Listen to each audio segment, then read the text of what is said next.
Welcome back, friends.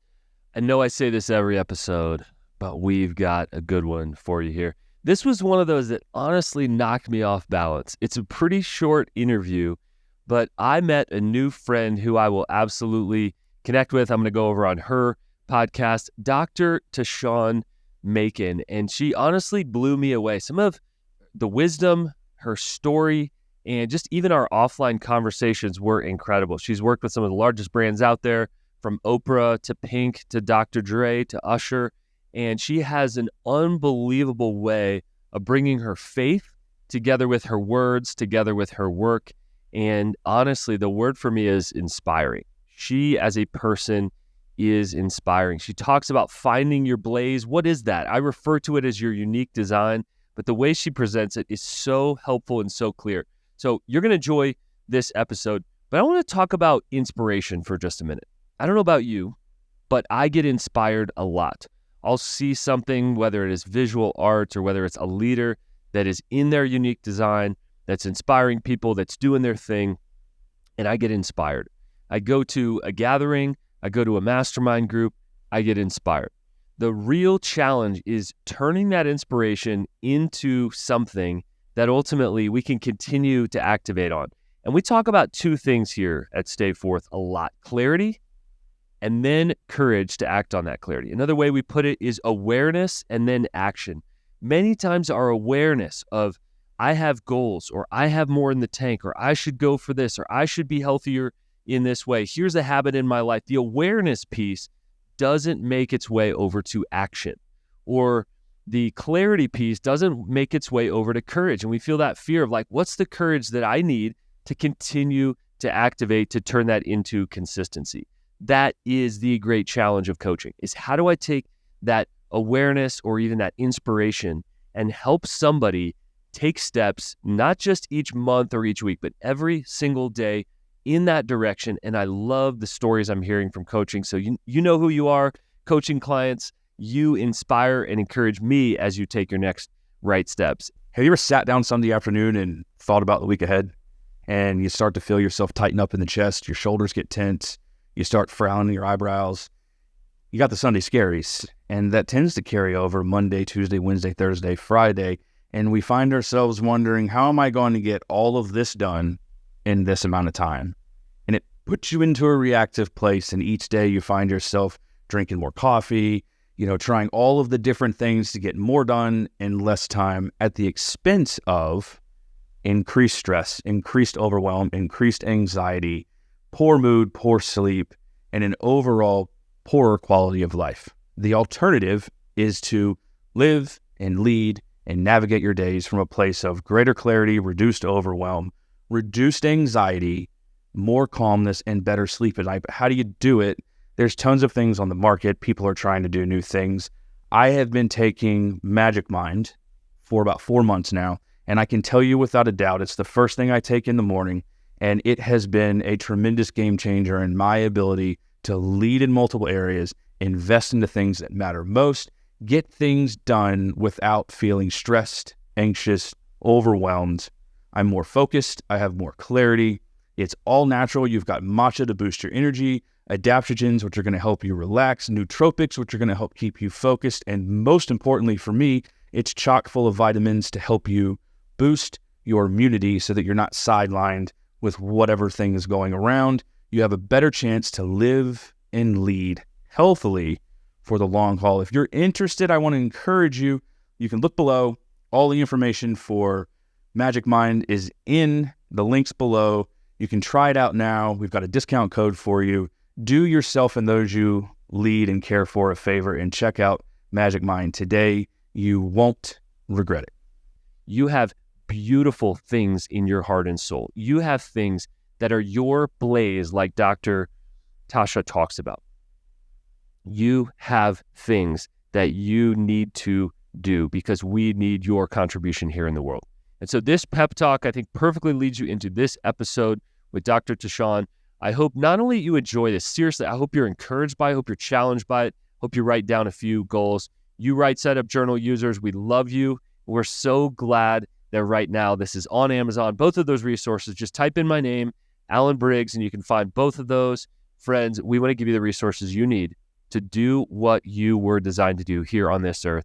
Enjoy this episode with my new friend, Dr. Tashion Macon. We get it. You're busy. You want to grow, and we want to help. You're passionate about your craft because it deeply matters to you. Your faith is important. It's your foundation. At Stay Forth, we coach leaders to avoid burnout, live and lead with clarity, purpose, and from a place of health. We want you to experience long-term impact. Welcome to the journey.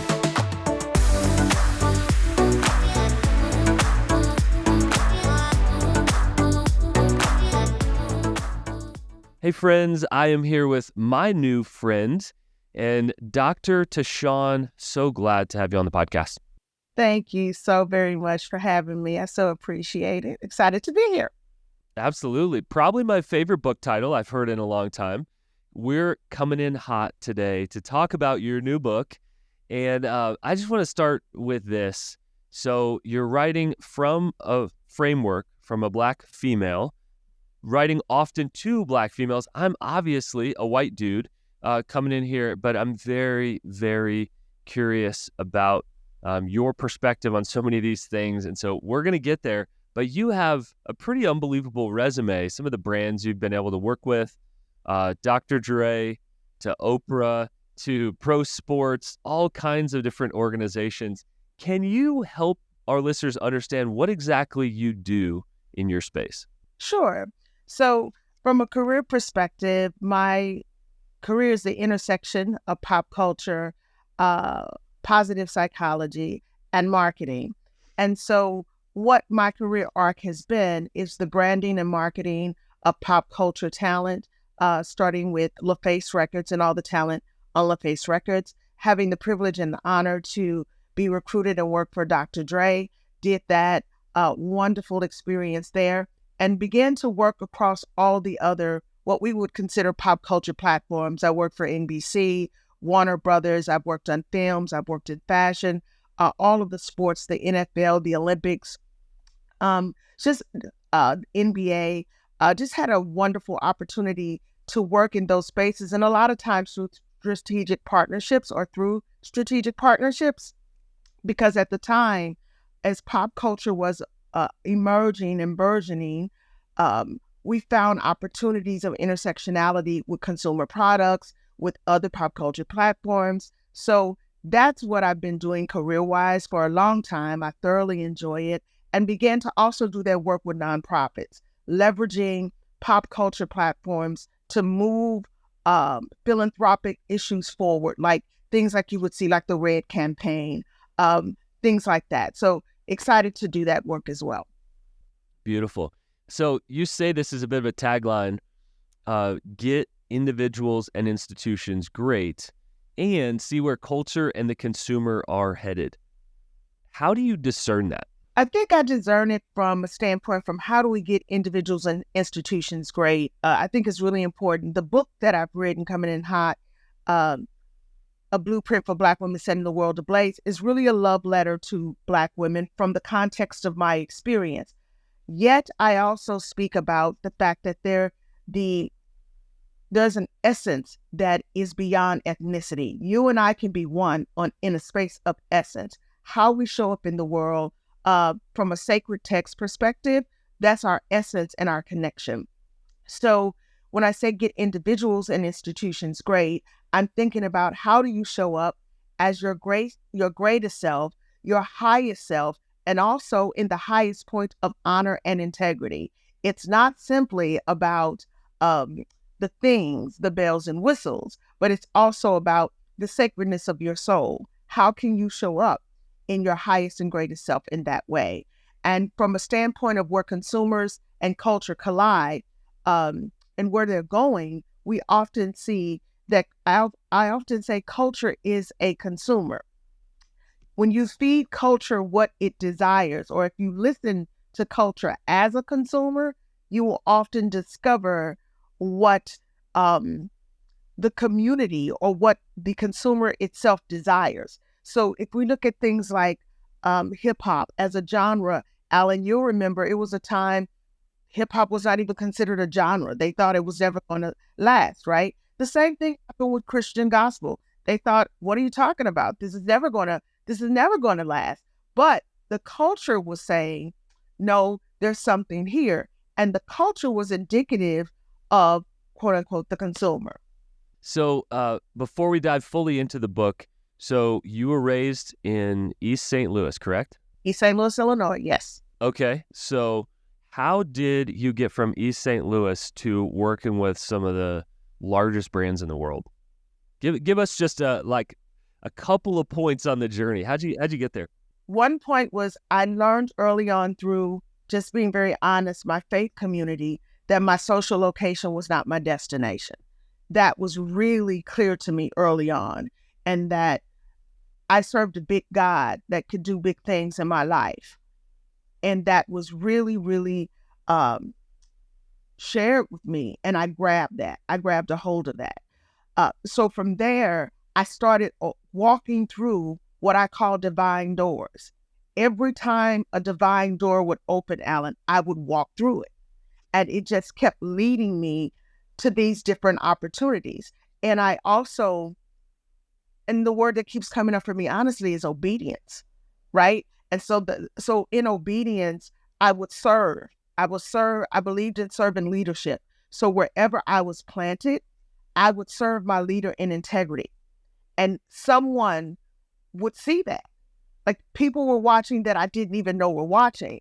And so there would be times, I remember when I got the job working for Dre, it was actually my supervisor at the time. Her name was Sherry Riley. She said, "It's time for you to go." I said, "What do you mean?" She said, "No, you've outgrown this." And she started picking up the phone, calling people. But that action really made me pay attention to, okay, when you've served well, another door will open. And literally, the young woman, her name is Curtis Tucker, she was in the role at LaFace before me. And she called me out of the blue. It was like, "I got a job and I think it's for you." And just like that, I left Atlanta and moved to Los Angeles. And I literally was serving where I was planted and serving in integrity. I love that. We need more of that message and that story. So listeners, you're listening or watching, this opportunity leads to the next opportunity. And it also sounds like you're setting people ablaze through this book and through your message that you're a little girl in a pew and you were set ablaze. Like, somebody made you believe that was possible, and now you're the carrier of that message. Am I hearing that right? You're hearing it right.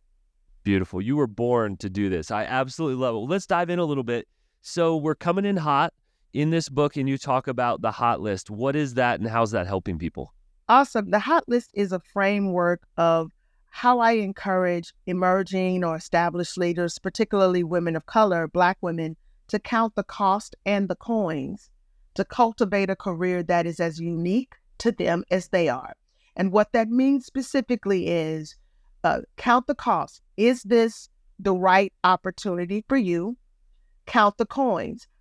From a standpoint of currency, are you negotiating relative to what your value and your worth is? Because you don't necessarily get what you're worth, you get what you negotiate, right? And then also understanding how to cultivate a career as unique as you are is understanding, if you cannot be who you are, where you are, change where you are, not who you are. How does that connect? I know agency is so big in your heart and even your work as you inspire leaders. How does that connect to agency? I think it's really critically important that we share a message or unearth the truth that your title is something you rent, your talent is something you own. And so when you take agency of your talent, then you're no longer linked to this title as an identity. Yeah. Wow. And so if I'm no longer linked to this title as an identity, it's less about what I do and it's more about who I am. And I can be who I am and whose I am in many places and spaces. But if who I am and whose I am is not serving in a particular context, then that's revelatory to me. And that relationship of agency directly connects to ascension, how you're going to grow and be elevated. There's a difference between an assignment and ambition. Go, keep going. Let's do this. Tell me more. So, Alan, so when we're in places as an assignment, right? We go into these places and in spaces and we do what we're supposed to do from a standpoint of a career. You have your KPIs, you have your desired outcomes, your key performance indicators. You have all of those things, the data-driven analytics. That part is that part. But you really may be there to hone a skill in yourself, to teach you something about yourself, and to also be a light in that space, to be a positive contributor, just your presence alone. And so I think sometimes we get in spaces because of ambition. I want that. And I want that because of, I see the salary and I want that. And so then we're grappling and wrestling to hold on to it because the ambition does not necessarily align with our assignment. But when you are assignment first, ambition is going to follow. You're a wordsmith. Beautiful. So much of my work is around coaching, around helping leaders to understand their identity. And so I love that. The who you are, we talk about that as who you are matters more than what you do. And the reality is, like, you're renting a title, like you say, and that may garner some respect, but I love how you're drilling down on people's hearts in that. I want to cover 3 words: spirituality, stardom, and success. You are working with leaders right at that intersection. What are the dangers at that intersection? And then what are the opportunities? I would say the opportunity is to understand that you can live a whole life. You don't have to live a splintered life. So many people leave their spirituality outside of the cubicle or outside of the C-suite, when that is really, you're splintering yourself, right? You're not showing up in your whole full self. So from a standpoint of stardom, you can bring, and you should bring, the very essence of your gift to what you do. That is where the light happens, right? And so from a standpoint of what are some of the challenges, I will say people will drive you in a limousine to your own demise, right? Ooh, and so that's good. You have to also be careful around who's around you, what places you are sitting in, understanding and getting clear around if those spaces are safe for you. And I'm not talking about the you that's on the stage. I'm talking about the you that's in your soul. Is it safe for me to be here? Right? Because the spotlight is a hot light. It gets hot, right? And so being very clear around what this gift is inside of me and how it's meant to serve myself and others. And to just be very frank, Alan, there's a sacred text that says the gift is for the body. And when you realize the gift is less about you, it's coming through you, then how you shepherd it, how you show up in it, how you serve in it, it's very different. It's not about the spotlight. It's about shining the light. And a lot of talent that I've worked with, from Usher to Tony to Pink to Drake, they literally simply wanted to be who they were born to be. That's what I call your blaze. And when you bet on your own blaze, when you bet on the thing that you were born to be, and you push all your chips in on that, that's the essence of the highest form of truth in your life and in your soul. It's undeniable. Purpose does not need permission to be what it's born to be. It's so good. I call it unique design. And like it is in you. It's your essence. You can't not be that, do that. And I feel like I'm one of the few percent, sounds like you are as well, that gets to do each week the thing that I absolutely was put here on this earth to do. So encouraging and refreshing. I'm actually, I know you have to go here in a few minutes. And I'm in this moment, I'm drawn to the fact that you are literally heading to a memorial service, as am I, later on today. And yet you are working with, you have a heart for parents and for young kids, but you're working with a lot of young leaders. What are you telling young leaders right now? I'm saying to them that purpose does not need permission to be who it's born to be. And so trust the process of purpose. Trust it. Understand that you can bet on your own blaze. You can believe in the very essence of your unique design. You can believe in that. And also I'm sharing, there is no cookie cutter career. The world is big. It's vast. It's open. If you love art, there was a time graffiti was not considered art, right? But if you love art and you want to be a tattoo artist, there was a time that there wasn't $1 million tattoo artist or tattoo shop. You see what I'm saying? Culture will bring forward gifts if we would allow it and support it and pay attention. And so that's what I'm saying to emerging leaders. Listen, tap into culture, tap into the truth of you, be who you're born to be, and understand the title is something you rent. Your talent is something you own. Man, we could talk for hours. This is so good. But I think the best way to leave our listeners is with an encouragement. And so there are leaders who are feeling down for the count right now. There are leaders who feel like their business is falling apart.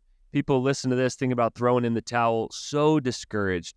And if you would, just leave them with a word of encouragement for that leader that's feeling like, man, my blaze left me a long time ago. I'm heading toward burnout, or maybe my best days are behind me. What can you tell those listeners today? What I would say is don't throw in the towel, that divine doors are awaiting you. They will open. I will say that it is important to declare. Language matters. So it's important to declare what you desire, not necessarily what you see, but declare what you desire. When you desire your business to be healthier, more financially healthy, then make that a declaration. And that declaration will then produce a fruit. That word will take root and then produce a fruit. So I want to encourage entrepreneurs, executives, from the cubicle to the C-suite, from Main Street to Wall Street, divine doors will open. They are awaiting you. And even if you're experiencing what I call divine discontent, it is directional, not defining. Pay attention to where it's leading and follow. Beautiful. Thank you so much for that. I feel like you just set me ablaze this morning. I'm ready to go. Doctor, thank you so much. Grateful for you, and I can see why you've worked with some incredible leaders and some of the biggest brands out there. Friends, go ahead and pick up her book. We'll leave it in the show notes. Coming in hot. So grateful for you and the work you do. Keep setting other people ablaze. Thank you so much. Thank you, Alan. My pleasure.